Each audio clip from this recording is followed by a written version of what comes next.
Des Shadowrunners d'élite, des dragons PDG, des magiciens qui luttent contre des intelligences artificielles. Bon, tout ça c'est le côté spectaculaire. Mais cette fois-ci, on va laisser ça de côté pour se plonger dans la réalité de tous les jours, celle de la personne lambda. Comment vit-on, vraiment, au quotidien, dans l'ombre des immenses mégacorporations ? Et en fait, tout est résumé là. Cette citation, elle est au cœur de notre analyse.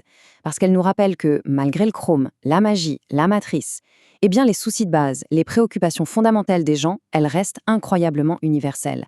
C'est vraiment avec cette idée en tête qu'on va explorer cet univers.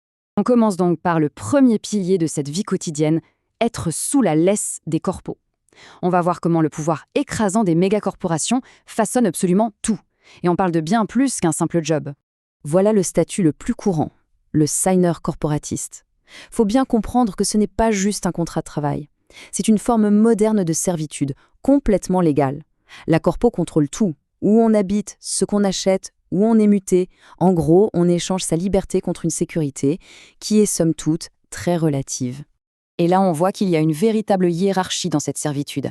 Le signer corporatiste, même s'il est totalement dépendant, il a encore une certaine valeur. C'est un rouage de la machine. Mais l'esclave, l'esclave, c'est encore autre chose. On est bien plus bas sur l'échelle. Lui, il a littéralement vendu son vote et donc son avenir pour une misère, une allocation juste suffisante pour ne pas mourir. Il devient un simple chiffre, une statistique pour les corpos. Mais ce qui est absolument crucial de comprendre, c'est que les corporations ne dominent pas que par la force ou le contrôle. Non, elles dominent aussi par la séduction. C'est elles qui fabriquent tout ce que les gens consomment et adorent, des burgers de Stuffer Shack jusqu'au dernier gadget électronique. Elles sont tellement au cœur du quotidien que leur contrôle est, finalement, accepté. Passons au deuxième grand pilier, la vie dans l'âme matrice. Et là, il faut oublier tout ce qu'on connaît d'Internet. Dans le sixième monde, la matrice, c'est bien plus qu'un réseau. C'est une véritable couche supplémentaire de la réalité. Une seconde peau. Et quand on dit chaque aspect, ce n'est vraiment pas une exagération. Payer ses factures, gérer la circulation, aider à viser avec une arme et même surveiller l'usure de ses fringues. Absolument tout passe par la matrice. Ce n'est pas un outil qu'on utilise de temps en temps, c'est l'environnement dans lequel on baigne en permanence.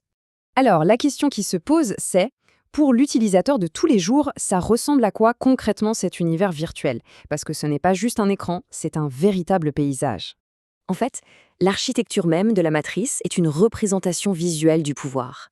Tout en bas, au niveau du sol, on trouve les individus, de simples icônes. Juste au-dessus, les serveurs des petites entreprises locales. Mais tout en haut, écrasant littéralement l'horizon, il y a les serveurs gigantesques des mégacorpos. Et c'est là le point essentiel. Le design de la matrice est en soi un message, une démonstration de force permanente. Ces villes flottantes ne sont pas juste là pour faire joli. Elles sont là pour rappeler à chaque seconde à n'importe quel utilisateur qui sont les vrais maîtres du monde, les dieux de ce nouvel Olympe numérique. Bon, même si le contrôle des corpos et l'omniprésence de la matrice sont des constantes partout dans le monde, la façon dont ça se manifeste au quotidien, elle, dépend beaucoup des cultures locales. La vie n'est pas la même partout. Allons voir quelques exemples, ça sera plus parlant. Premier arrêt, la France, un pays de paradoxes assez fascinant, où la plus haute technologie de surveillance se frotte à des traditions qui refusent de mourir.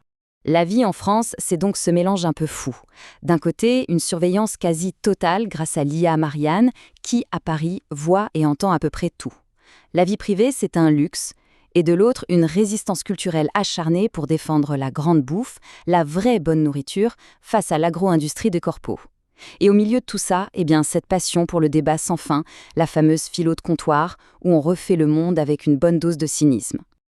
Allez, on change complètement de décor, direction Aztlán, une nation où le rythme de vie et les structures sociales sont radicalement différents. Là-bas, la journée de travail est complètement différente, rythmée par la longue tradition de la siesta.